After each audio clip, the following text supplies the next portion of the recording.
Hello, I'm David Gauntlett. This is a video that I've made for Ashley Jane Lewis's new media class called Creative Processes.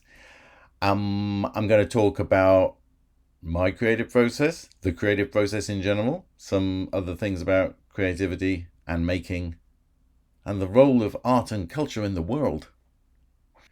Ashley left me a bunch of questions to talk about. The first one is, who am I? So I'm David Gauntlett. I'm a Canada Research Chair in the Creative School at Toronto Metropolitan University. And I do a number of things. I've written books. I've written 10 books by this point, including one called Making is Connecting and one called Creativity. And I've been making websites since the 1990s when I had a well-known, award-winning website called theory.org.uk, which was a sort of well-known website for media and communications kind of people,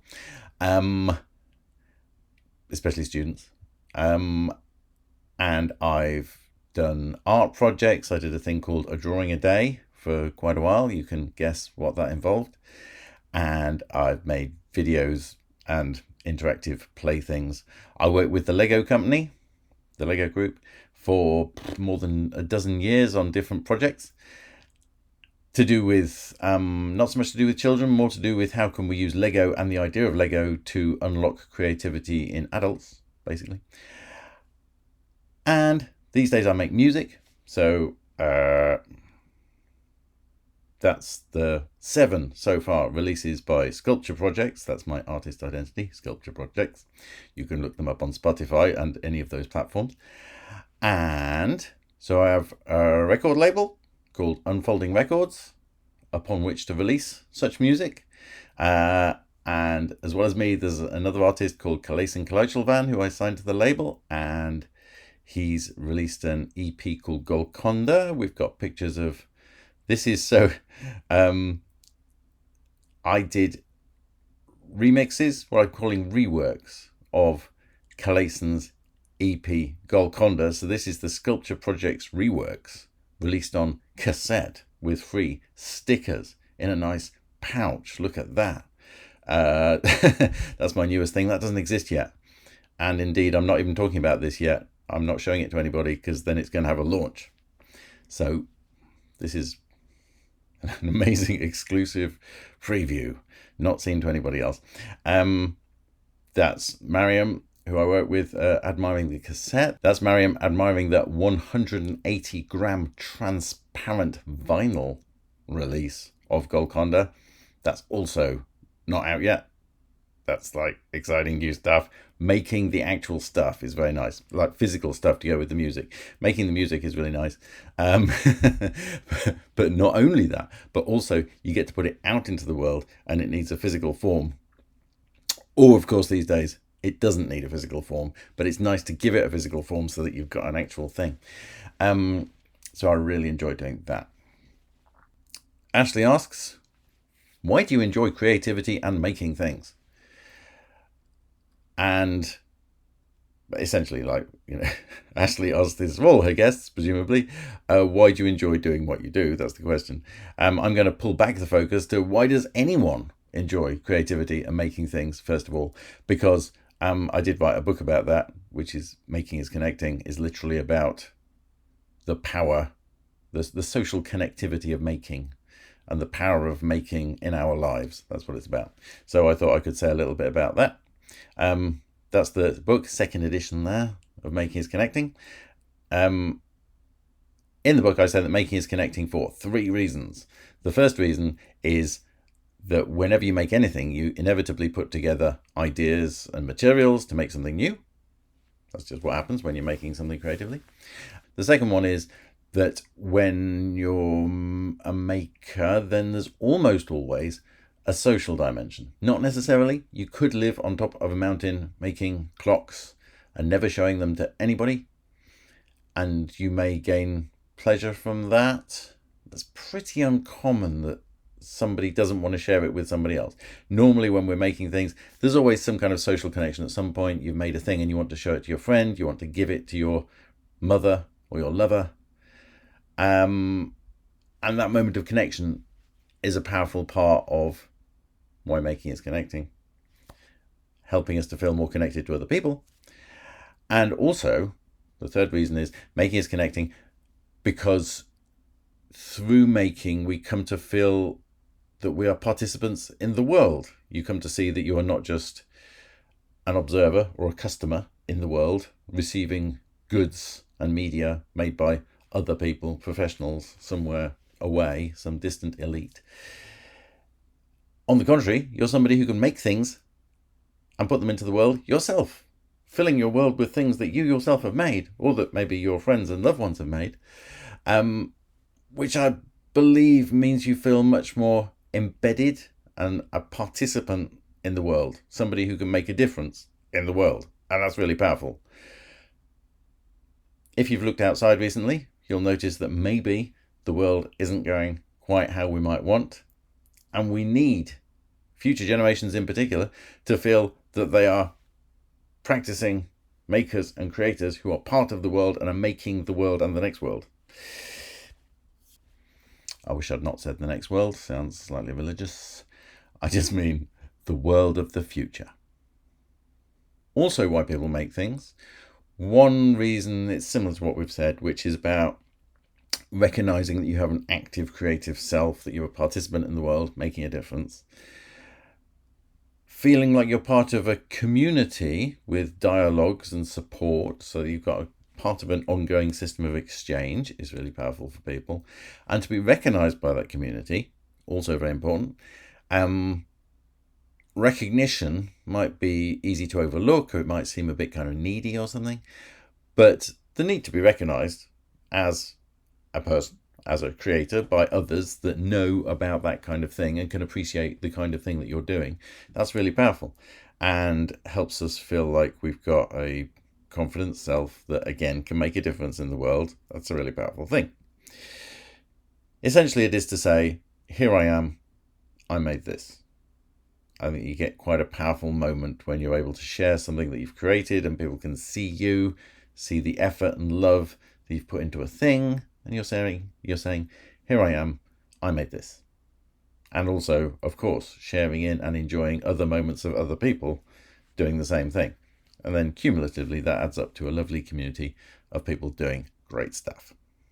A slightly different take on that point about lots of little things is this, that the big social issues that we face today can obviously seem overwhelming. But we know that little by little and person by person, things do change. The world is different to how it was 20 years ago or 40 years ago or 100 years ago. Things do change. And our small creative contributions feed into an ongoing process of transformation. That's true. Each little piece might seem insignificant. Each little bit, you never feel like it's adding up to much. But the broader culture and conversation is only made up of those things. Anything that changes within culture changes because people change little details of the culture. And it's only through little details of the culture changing that anything changes. Things don't just change because like somebody presses one big button and everything changes. It's always little, incremental, sometimes larger steps, sometimes little steps. Those little changes, people doing things a bit differently to how they've been done before, and then somebody else comes along and does things a little bit differently to that, and so on. It's only through that process of people making and doing things and adding things to the culture, changing how things are done in the culture, that things change, because that's all it's made up of. It's not made up of anything else. It's just made up of that. And that's an inspiring point for how you can make a difference. It can feel so easy. It can be so easy to think that we just can't make a difference, because how could any one of us make much of a difference to the whole world of everything? But it's only through little contributions to stuff in the world that things do change, because that's all it's made up of. A different aspect of this question about why people make things is about the role of art in society and creative things in society.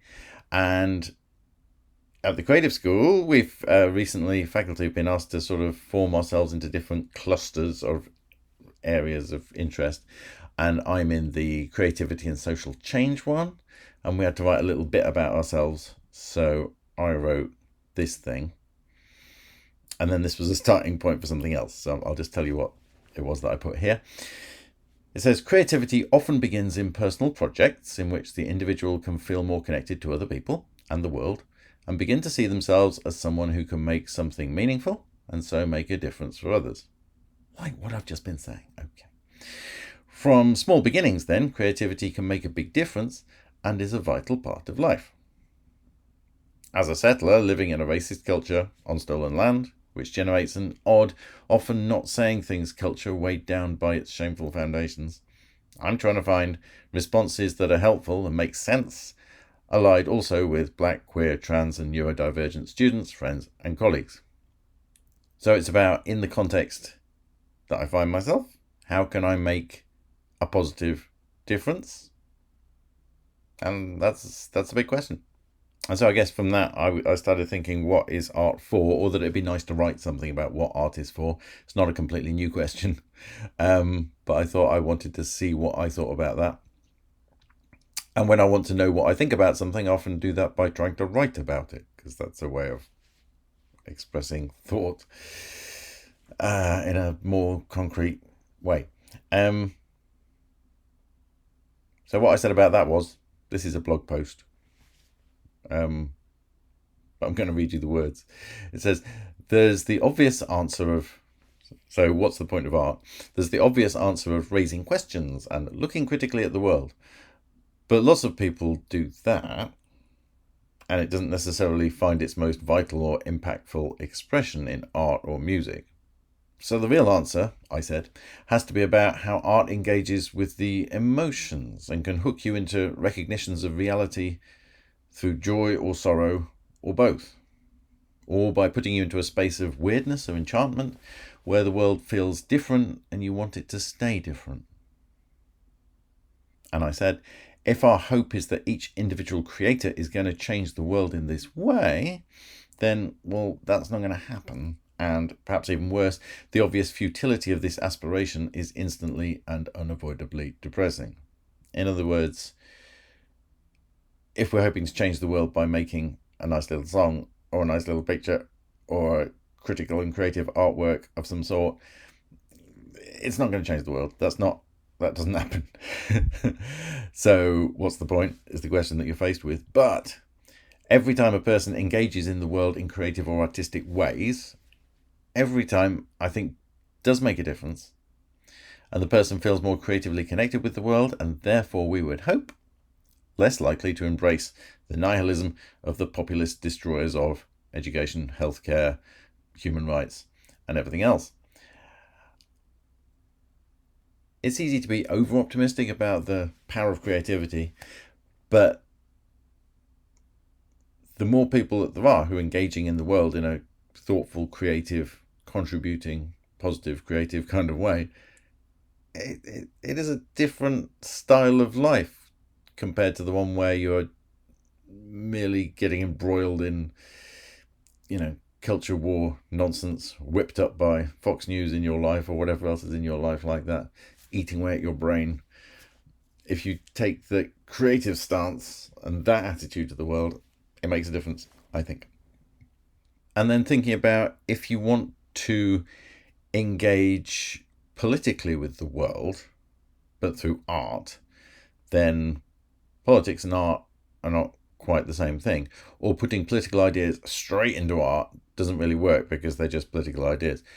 On this diagram, I've got politics and art being slightly separate. Of course, in reality, all art is political and politics runs right through art. But if we're just thinking about political expression versus artistic expression, just making a political statement can be really important to say, ethical, significant, and you need to say political messages clearly, and that's an important responsibility that we have. That's not art, because art is different. Art is when such ideas have been processed through emotion and other things.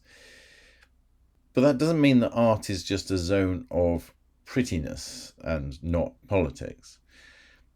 As Matthew Collings said recently, art is not a purity zone. It's constantly impacted, inevitably, by stuff coming from outside itself. So art responds to the world and can reframe and shape how we think about the world. It's highly involved in the world, but it's not just some straightforward mirror. So the reason I'm talking about this is because my own questions about how you can make a difference with art. You don't just want to be like bashing people over the head with political messages, because then it's not even art, it's just like political messages. And political messages are fine, but they're not art. So how do you come up with the perfect fusion of the two? That's an ongoing, interesting question, I think. I did like this nice graphic that I saw on Instagram by Frank Ape, who's this nice artist called Frank Ape. So Google Frank Ape. Inevitably, we face these kind of depressing questions with the current state of the world. Does art even matter? Frank Ape has some nice answers for why art still matters. Number one, expression of the inexpressible. When the world feels overwhelming, art gives shape to feelings we can't put into words. It's a good one. Number two, connection. Art reminds us we're not alone. A painting, poem, song, or film can make someone across the world or even time feel seen. That's a good one. Number three, resistance and remembrance. Art can be a way to resist oppression, document truth, and preserve memory when official narratives fail. This ape is doing well. I like these points. Number four, re-enchantment. In a world heavy with news, crises, and endless data, it says here, art brings back wonder. It re-enchants the everyday, reminding us that beauty and meaning still exist. It's true. It's good. Good ape. Number five, future building. Visions of different futures are often imagined and revealed through art. Before change happens, someone has to picture it. Or not only picturing it, but giving us some kind of like inner spiritual feeling or vision of what this could be. Not merely, inventing the iPad before the iPad, but but giving us a whole like world of feeling about what the world could be like and what we could do together. I also saw Frank Ape had done this very clever thing with the letters of the alphabet, which I'd never thought of before. The earth without art is just which very good alphabetic, but also actual observation. So I talked about why does anyone enjoy creativity and making things. Before coming to the question of why I enjoy creativity and making things, but a lot of the answers are the answers I've just given you, unsurprisingly. It's all of those previous things: wanting to make a connection, wanting to feel seen, wanting to connect with others, wanting to make a difference, wanting to participate in the world, all of those things. Trying to answer that question about politics and art and how you can do art that brings change without it necessarily just being art that just like tells you how to make a change, which doesn't seem like art. Doesn't mean it's not useful and important, but doesn't seem quite like art. So that's interesting. In my own creative practice, I kind of feel as well that I'm sort of waiting for it all to make sense. Since I started making music in 2020-ish, started releasing in 2022, which is 3 years ago now. I'm building up a body of work. I'm learning through doing. I'm coming to see how it hangs together. I'm coming to see what I end up feeling satisfied with and what I end up thinking was, a path that wasn't necessarily the best path. But I quite like the idea that I'm waiting. So I haven't envisioned a plan or goal or what it adds up to. It might be quite good if I had, but I haven't. I'm interested to see what it ends up being, and I'm not in a rush, which is kind of interesting because I think I normally am in a rush to just like make some things, get them out there, get them seen. That would be my normal mode, and with music it's been more gradual and cumulative, and sort of building a body of work is quite interesting. In other words, you worry about each thing as you go along. Like each thing I really sort of polish and try to make really good at the time. But in a sense, that's not the most important thing. The most important thing is adding up this thing plus that thing plus the next thing. And together they create a body of work which you can look at and feel pleased with, hopefully. But it is about engaging with the world and wanting to engage with communities of creators, being connected to other music making people, and also other creative people who appreciate the fact that you make music. Even if they don't make music, they make something else, that's fine. But it's good to be visibly a creator in the world. And I think also, and importantly, for me at least, being an active creator means you can be part of other kinds of conversations, because people can see that at least you're doing something, as it were. I've always been writing and publishing things, doing stuff online. But I guess you expect academics to be doing that, so it doesn't seem very surprising. But to be doing music sort of positions you as a person who's engaged in a particular kind of creative practice, a sort of contemporary seeming creative practice. And the fact that you do that and put it out there, which means that you're part of essentially the same creative struggle as other people having that creative struggle or being on a creative journey, that means you're then you have a bit more of a voice in conversations about all of those things, which I find very nice. This question says, how did you get into this? If we're talking about music, I'll answer it for music. I started doing music because I lived for some number of decades really liking music and having a keen interest in music, reading about music and the people whose music I like, learning quite a lot about that, including the creative processes of that. But it still hadn't occurred to me that I could actually make music myself. I hadn't thought of that at all, even though it's quite obvious. But it hadn't occurred to me. And then I'm like, oh, I could try that. And I thought it would be interesting because I didn't know if I'd be any good at it at all. A completely fresh and unexpected direction to go off in, building on my own feelings and experiences with music, but I'd never made music before. So I just thought it'd be interesting to do something that might not go well. It might be embarrassing. It might be, just might be a failure. It might be a disappointment, but I didn't want it to be a disappointment because I don't like failure and disappointment. I guess most people don't, but I'm not into failing a lot just for the hell of it. Even though you do learn from such experiences. But I didn't know what I was doing. I thought I would give it a go and see if anything good came out. And as time goes on, I am pleased with what has come out. I don't know if anybody else would be, but I'm sort of not doing it for them. I'm doing it for me. I do want people to listen and enjoy it as well, of course. But primarily, it's for me, or I do want an audience as well. I want people to appreciate what I have done. But I'm kind of okay with the not being that much appreciation for what I've done and just doing it anyway. I just like doing it, the process of doing it, the experience of doing it, the sounds.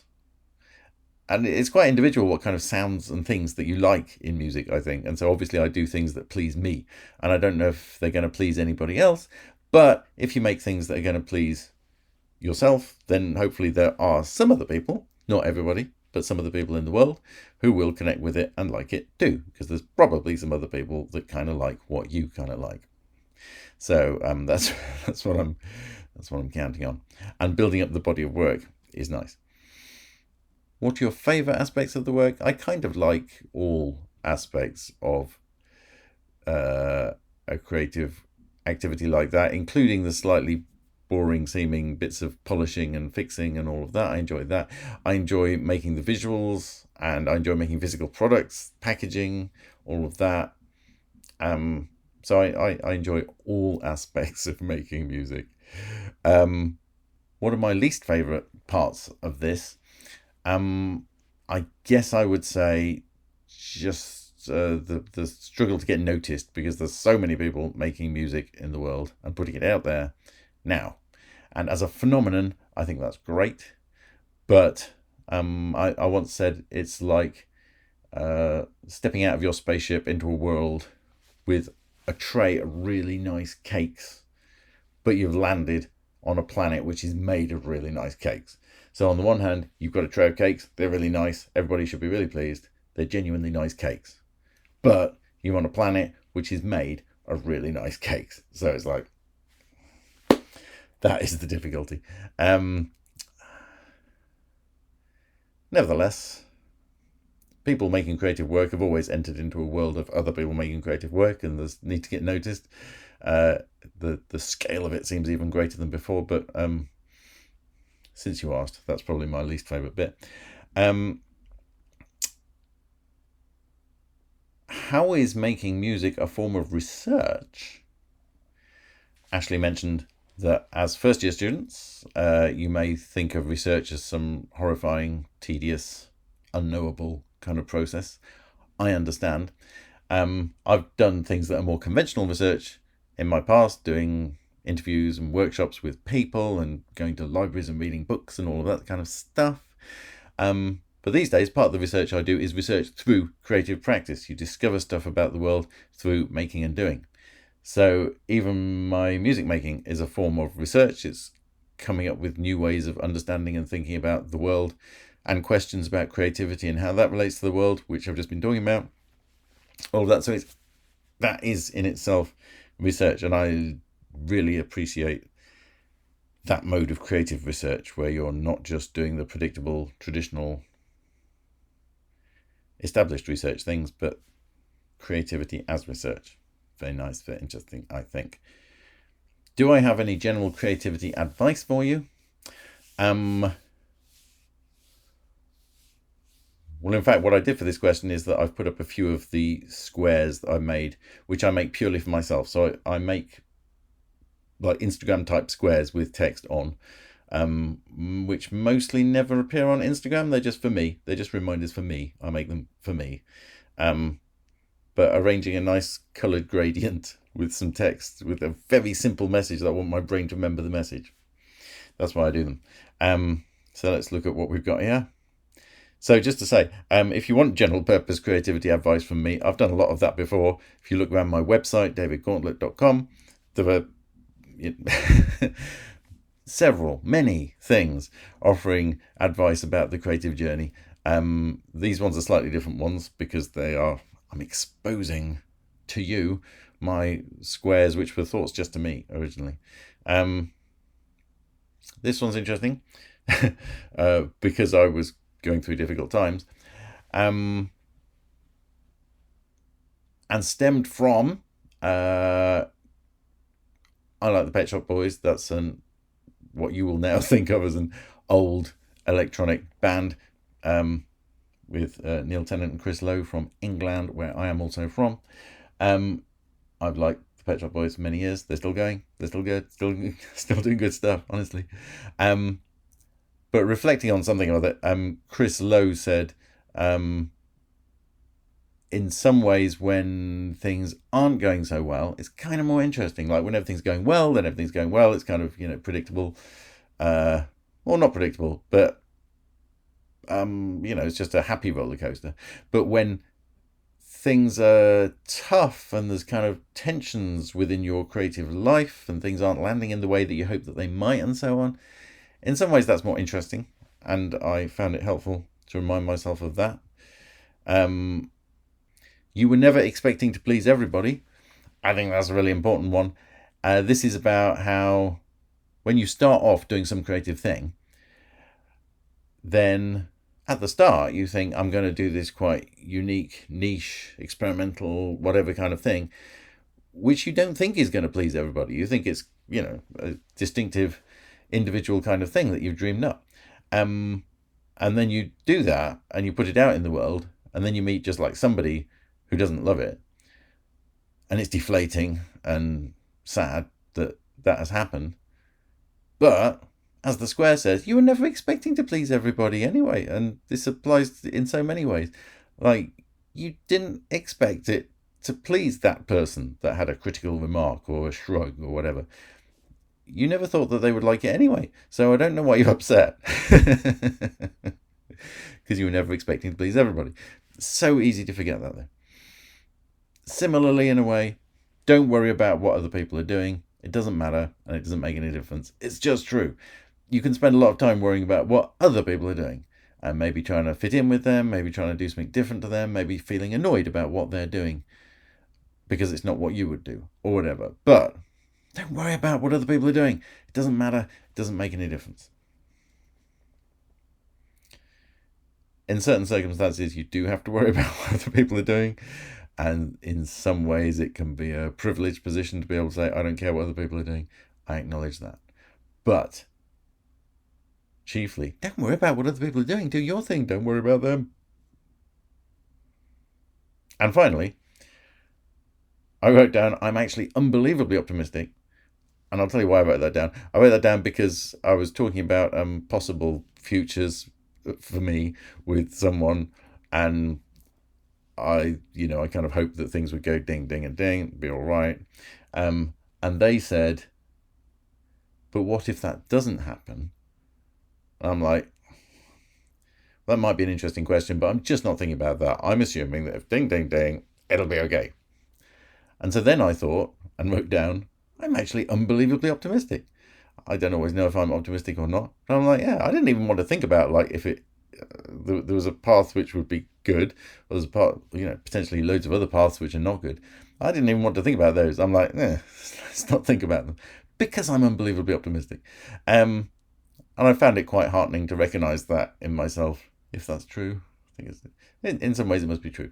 So this may or may not apply to you. So how's this advice? It's not really advice, but it's about just noting things about yourself and your attitudes. Can be helpful. Writing them on little squares that you don't post on Instagram. Fundamentally, my advice to any creator is always keep going. That's it.